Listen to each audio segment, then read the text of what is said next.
So children, now in your book here they have given the chromosomal theory of inheritance. What I have explained is given here that his work was started in 1865 but it was not recognized till 1900. What are the reasons? What I am not going to read them again, but all of these things which I have explained in the previous video are here written, that why Mendel's work was unacceptable, what are the reason behind that. Now from here it comes the chromosomal theory. Mendel's work was again rediscovered by the De Vries. It was rediscovered by the De Vries, Correns and von Tishmar.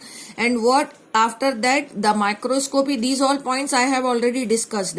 Microscopy was advancement, was also took place. Structure of the nucleus, cell division and chromosome and genes were also known to the scientists. So that in 1902, the Walton and Sutton and Theodore Boveri, in short it is called as Sutton and Boveri, has proposed the chromosomal theory of inheritance. And they have explained that behavior of genes and behavior of chromosome is the movement of the chromosome explained by the Mendel, and behavior of the genes explained by the Mendel as factor is parallel. Okay, and what they have explained, that at the time of reduction division or at the time of equational division, that means in mitosis and meiosis, actually these are the chromosome which separate. Chromosome as well as the genes occur in pair. This is one parallel point of both of them, and genes pair are located on the homologous sides of the homologous chromosome.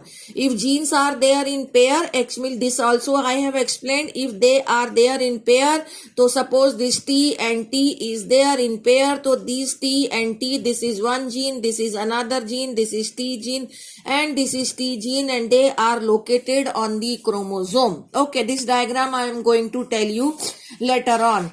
Now after that, here they have given all the points that how chromosome and genes are quite parallel to each other. These all points I have discussed. Both of them occur in pair, both of them get segregate at the time of gamete formation, and independent assortment is also due to the chromosome over which the genes are lying. Okay, now here they have already again explained that segregating, and at the time of segregation it is the chromosome which gets segregated, and here on this next page they have united, here they have explained ki Sutton and Boveri has united the knowledge of the Mendel with their knowledge, and then they have explained the chromosomal theory of inheritance.